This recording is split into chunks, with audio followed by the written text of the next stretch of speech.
Now, let's get to our guest. We are pleased to have Congresswoman Marjorie Taylor Greene from Georgia. She is coming to us from Washington. She's a book out this month called MTG, her initials. That makes sense. And this is the first time I've ever spoken to the Congresswoman. Nice to have you here in the no spin zone. All right. I got a bunch of stuff I want to ask you, and it's not a debate. I'm not going to try to convince you of anything. Donald Trump still harkens back to the 2020 election, saying it's a fraud. Okay? I have advised him that that's not a good strategy. He should be looking ahead and running on his record, not relitigating the election. Do you believe that Trump's strategy of going back to 20 is a good strategy? Well, actually, Bill, I spend a lot of time on the campaign trail with President Trump and on his behalf. And his Agenda 47, I think, is exactly the way to look forward. And I'm very impressed with it. I think it focuses on the American people and the issues that Americans truly care about. But when it comes to the 2020 election, I do believe there was election fraud, and I have a personal story with that. My own ex-husband showed up to vote and in person, and he was told that he had already voted by absentee ballot when he had not. He had to sign a waiver relinquishing an absentee ballot he never requested, never voted on, and he had to do so standing in line with a line full of people that were told the very same thing. And right now, there's some court cases going through Georgia that I think are very compelling, that shows that there was many absentee ballots that were replicated, and that is election fraud. So I think election integrity is so important. We should never lose sight of it. But at the same time, President Trump is doing a great job presenting Agenda 47 for the future of our country. All right. Do you know why President Trump did not appoint a special counsel to investigate the election before he left office? Do you know? I do not know. Okay. I don't know why then. That would have been the way to go. Okay. Second thing, Ukraine aid. So the United States has given about $45 billion so far, NATO about $35 billion. Do you support that? I do not. And I've been one of the few members of Congress that have voted against the money going to Ukraine from the beginning. You see, I'm unapologetically American, and I believe that I represent the American people in the United States Congress. And our problems are so great here in this country. I think we should be focusing at home. Also, it's important to note that Ukraine is not a NATO member nation. And that's something significant that often gets left out in these conversations about supporting Ukraine. We have sent we have approved $113 billion to go to Ukraine. That's over 10% of our defense budget.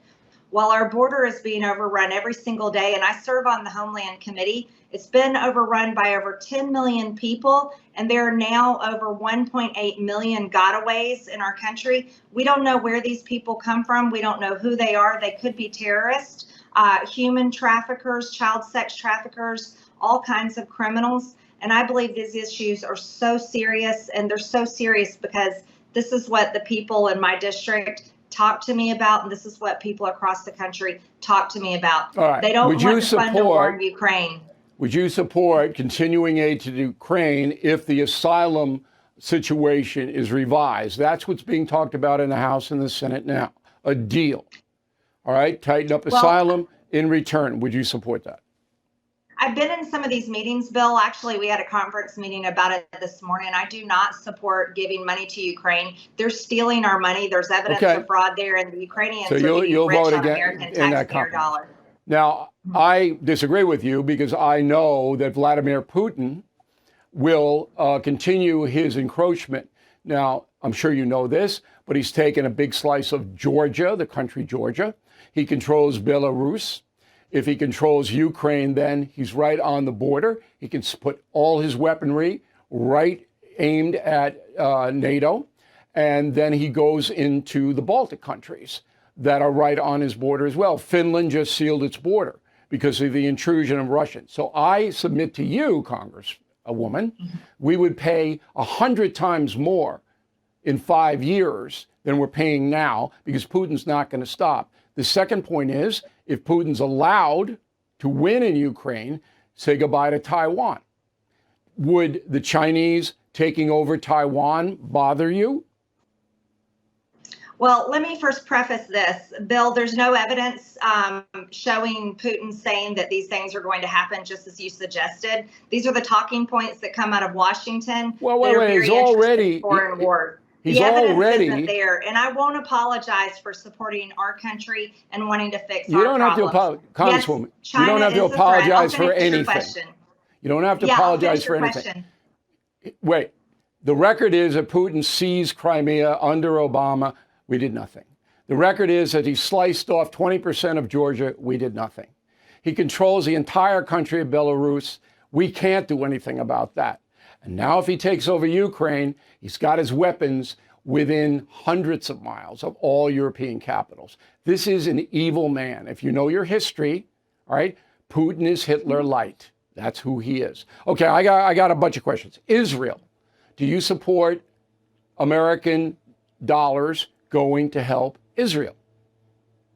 I have voted to support Israel, especially with their Iron Dome. Also supported their lasers. I just voted this week on 2 resolutions supporting Israel and their right to exist. Okay, so you support another resolution that condemns Hamas because they are terrorists backed by Iran. However, here's our problem, Bill, and I think this is really important for people to understand. The Biden administration wants to control that war, and they want to control how Israel fights their enemy, Hamas. And I would argue Israel has been very successful thus far because Washington is not controlling them. They've been able to bomb however they want to bomb, wherever they want to bomb. They've been able to send in their troops to go after Hamas, which I completely support Israel in doing. What I am totally against is the Biden administration going in and trying to control Israel and how they fight their enemies. You and I agree on that. Everything is expensive these days, you know that. The government is printing trillions of dollars and consumer prices higher than ever. If the government continues its printing and spending, the dollar could continue its free fall and lose its coveted role as the world reserve currency. Let's hope that doesn't happen. But there are a few things you can do right now. American Hartford Gold can show you how to protect your money, your retirement, your hard-earned savings against inflation by helping you diversify a portion of your portfolio into physical gold and silver. Start with a short phone call, and they can have physical gold and silver delivered right to your door or put inside your 401k or IRA. So please call or text them right now. Tell them Bill O'Reilly sent you. Call 877-444-GOLD, 877-444-GOLD, or text GOLD to 65532. Again, that's 877-444-GOLD, or text GOLD to 65532. Thank you for watching the No Spin News. To watch the full episode anytime on BillO'Reilly.com, please sign up to become a premium or concierge member. Visit BillO'Reilly.com to sign up and start watching today.